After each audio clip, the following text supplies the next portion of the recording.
Hello and welcome back to Samuel's YouTube channel, the best place for all things money and medicine.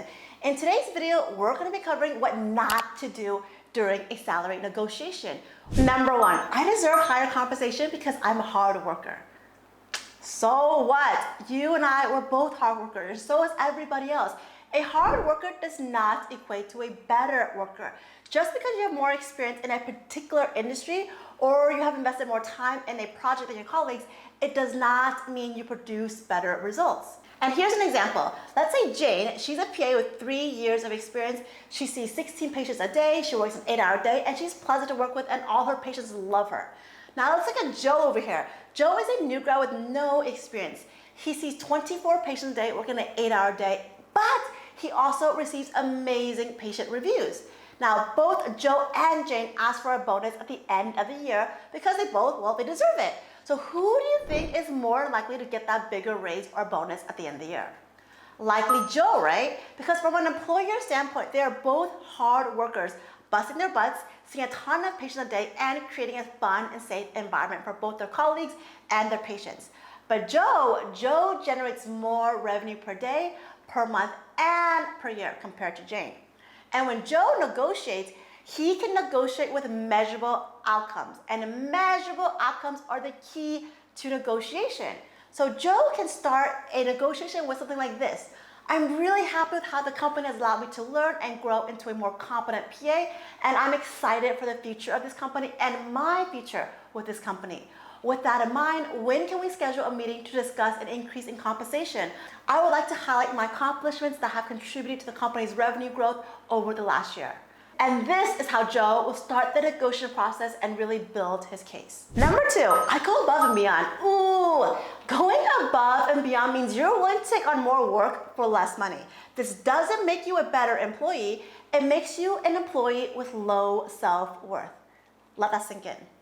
When you're doing work outside of your job description, you're actually doing a disservice to yourself because these outcomes are not measurable outcomes during a performance review. For example, if your performance review is based on A, B, C, and D duties, and you're out here trying to go above and beyond doing A, B, C, D, and E, F, G, and X, Y, Z, then your employer will only focus on what you were initially hired to do, which was A, B, and C.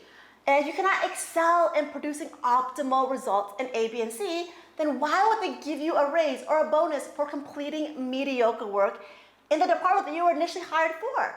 The key here is to do the job that you were hired to do.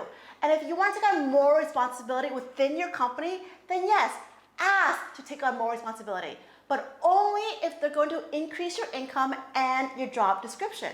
Number three, my current salary is, people love to start negotiation with this statement because they assume that because they're currently paid at this rate, that they deserve equal or more compensation. But stating your current salary is actually more harmful than beneficial. Because did you know that it is illegal in some states for employers to ask you for your current salary? So do not fall into the trap of answering this question. Revealing what you're earning at your current job will only hurt you.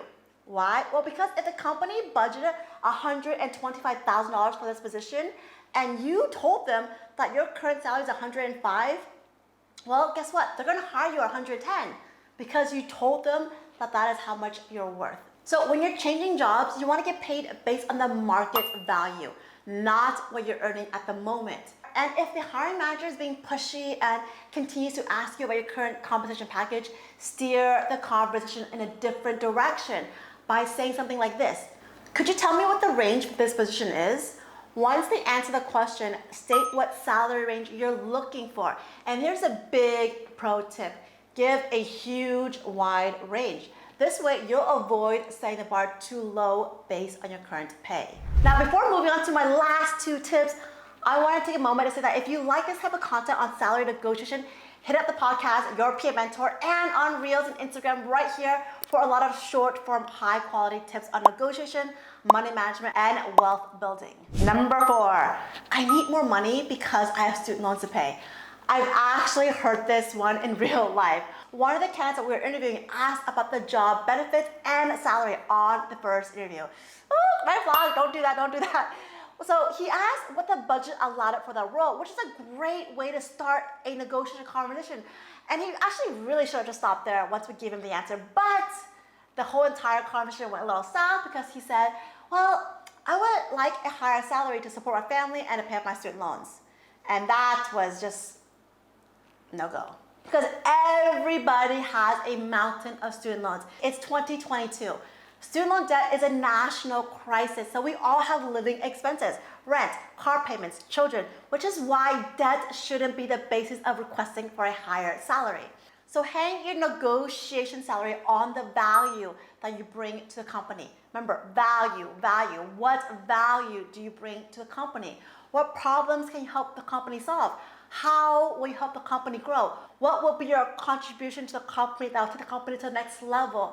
You'll be compensated for the value that you bring, not the baggage. And number 5, I know you're paying the new grads with no experience the same amount of money as me. I deserve more. Ooh, this one is gonna burn. But here's the truth. People will pay you exactly what you're worth because you determine your worth by what you accept as compensation. If you're an experienced PA and you're upset that a newbie PA is making the same salary, you have to ask yourself, why are they making the same income as me? Why? And in today's market, the answer is probably one of 2 things. 1, inflation, and 2, the Great Resignation. We all know inflation is super high right now, 8.6%. This means that salary compensation has to match the market. And because of the pandemic, there's been a huge exodus of healthcare employees. Apparently, nobody wants to work anymore. And healthcare employers are desperately searching for employees. Not just high quality employees, but any employee that will actually do the job. And if they're desperate, what are they gonna do? They're gonna start raising the starting salary to become more competitive, to get employees to actually come in for an interview. So keep that in mind. Also, when newbies are earning more money than experienced employees, this is called salary compression. It usually happens when a company has a history of infrequent raises or salary increases. But it also happens when there's a change in leadership or when there's a drastic change in the market. So what can you do about it? Well, as an experienced provider wanting higher salary, higher compensation package, it is your job to ask for that raise. You have to do it. At least ask for a raise that it's high enough to outpace inflation.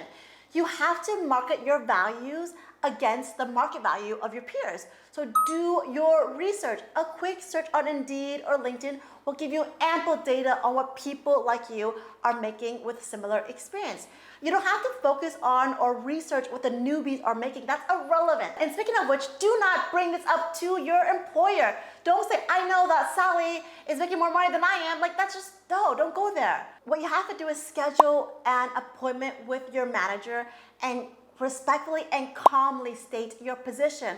Ask them how you can work together to address this matter. Let them know your concerns and let them know that you enjoy this position and you want to grow with this role. Remain calm and collaborative. And with that said, thank you so much for watching What Not to Say in a Salary Negotiation. And if you want to hear more about my personal experience with salary negotiation, drop a comment below and let me know so I can make a video all about what to do and what not to do if that's of interest to you. And don't forget to subscribe and stay up to date on all things money, medicine, and entrepreneurship. Thank you for watching, and I'll see you next time. Thanks, guys. Bye.